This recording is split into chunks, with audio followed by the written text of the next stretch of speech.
साहब आपसे मैं पूछ लेती हूँ, इमरान खान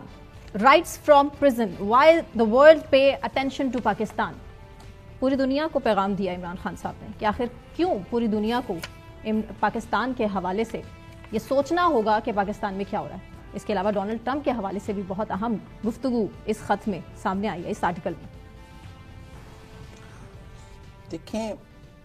मुझे लगा कि बाकी तो सब कुछ जो था ना वो पुराना ही है, जो उनका मौकफ है वो पहले भी आर्टिकल्स जेल में चुका है 8 फरवरी ये सब कुछ तो कोई नई चीज नहीं है। नई चीज क्या है? नई चीज है कि मैं ट्रंप को हलफ उठाने पर दिली मुबारकबाद पेश करता हूँ। अब ये आर्टिकल उन्होंने उस मौके पर लिखा है जब ट्रंप की गाजा के हवाले से डील पर पूरे अरब ममालिक और मुस्लिम ममालिक जो हैं वो उस गज़ा जो अमेरिका गज़ा को लेना चाहता है और जो एआई वीडियोस गज़ा की बना के पेश की जा रही हैं,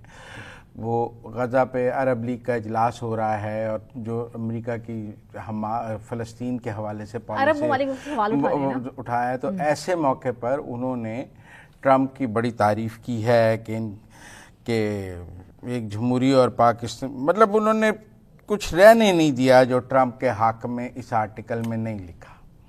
वैसे तो आज आर्टिकल उन्होंने पहले लिख दिया है, ज़ेलेंस्की के साथ बाद में हुआ है, जो यूक्रेन वाले पे हुआ है और जो रूस के साथ हुआ है, लेकिन टेक्निकली मुझे ये लगा है कि उन्होंने ये आर्टिकल लिखा है डोनाल्ड ट्रंप की हिमायत में, और वो चूँकि अभी तक डोनाल्ड ट्रंप की हिमायत में कुछ कह नहीं सके थे और वो उस तरह ख़ुद को डोनाल्ड ट्रंप के साथ, शायद ये कहा जा रहा हो कि इमरान खान ने तो डोनाल्ड ट्रंप के हक़ में ख़ुद कोई बात नहीं की है, उनकी पार्टी लगी हुई है। जबकि डोनाल्ड ट्रंप पहले हम देखते रहे कि इमरान खान के हवाले से उनके हक में काफी बात करते नजर आए, तो दोनों की दोस्ती तो है। जब से सदर बने हैं या कैंपेन में उन्होंने कोई बात नहीं की है। जब वो पुराना दौर था, जब वो सदर थे और वो वजीर आज़म थे, तब की और बात होगी। तो इसलिए मेरे ख्याल में उनका ये आर्टिकल जो है डिप्लोमेटिकली उन्होंने ट्रंप की हिमायत में, यहाँ तो उन्हें कहीं से फीडबैक आया है और उन्हें कहा गया है कि आप ज़रा ट्रंप की हिमायत में कुछ कहें, क्योंकि ट्रंप एडमिनिस्ट्रेशन कह रही है कि आप उनकी हिमायत में आपने खुद कुछ नहीं कहा, क्योंकि इमरान ने ट्रंप के हक़ में ट्वीट नहीं किया था जीत मुबारकबाद का और ईयर हो। मेरा ख्याल है उस लेट को कवर करने के लिए पीटीआई पूरी तो ट्रंप के आने पर, ये एक डेस्परेट एफर्ट है।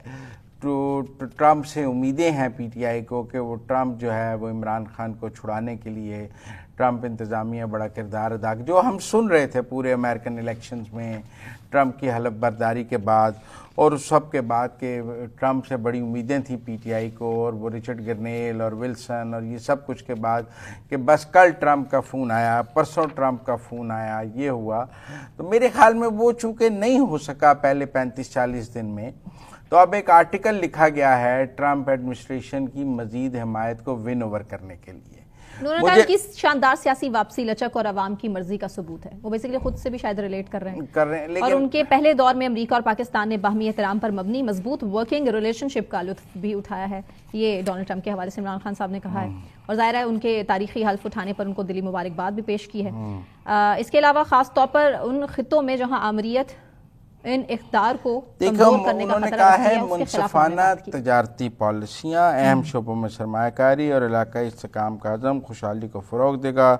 और जो तनाज़ात और इंतहापसंदी को जन्म देते हैं। अब इस वक्त तो ट्रंप की जो माशी पॉलिसी है वो तो टैरिफ्स की है, दुनिया के हर मुल्क पे वो टैरिफ लगा रहे हैं। कल इन्होंने चाइना पे टैरिफ लगाया है और मुल्कों पे टैरिफ लगाने की बात की जा रही है, और 8 पाकिस्तानी डिपोर्ट हो चुके हैं इंडियन, तो वहाँ से एक डिपोर्टेशन भी शुरू है। वो बहुत सारी ट्रंप पॉलिसीज़ को क्रिटिसाइज भी कर सकते थे कि ये इंसानी हकूक़ के मुताबिक नहीं है, लेकिन ये आर्टिकल उन्होंने टेक्निकली ट्रंप की हिमायत में लिखा है, पाकिस्तान हुकूमत के और फ़ौज के ख़िलाफ़ लिखा है। इसमें इन्होंने टेक्निकली इस्टेब्लिशमेंट को और फ़ौज को निशाना बनाने की कोशिश की है, हुकूमत को निशाना बनाने की कोशिश की है, और कहा है कि मेरे ख़िलाफ़ जितने भी मुकदमात हैं वो सियासी बुनियादों पर हैं, और उन्होंने ये भी कहा है कि मुझे जो है मुज़ाकरात में नज़रबंदी की ऑफ़र की गई। हाँ, उन्होंने कहा कि डील में जिसमें ऑफर की गई, वो ये नहीं कह रहे कि उनको रिहाई की ऑफ़र की गई। पहली बात आप ये समझें, नहीं तो डील क्या थी? मतलब नज़रबंदी की ज़रूरत क्या है जब आपको सज़ा हुई हुई है, आप जेल में हैं, तो नज़रबंदी तो उस वक़्त ज़रूरत पड़ती है जब आदमी के रिहा होने के चांस हो اس کی ضمانت ہو جائے یا تمام سزائیں معطل ہو جائیں، تمام مقدمے ختم ہو جائیں، اور حکومت اس کو پھر جو ہے وہ جیل میں رکھنا چاہے تو نظر بند کرتی ہے۔ جب کوئی سزا یافتہ ہو یا اس پر کوئی مقدمہ ہو تو پھر نظر بند کرنے کی ضرورت تو نہیں آتی۔ نظر بند کرنے کی ضرورت تو تب آتی ہے جب آپ رہائی کے تمام مراحل طے کر لیں،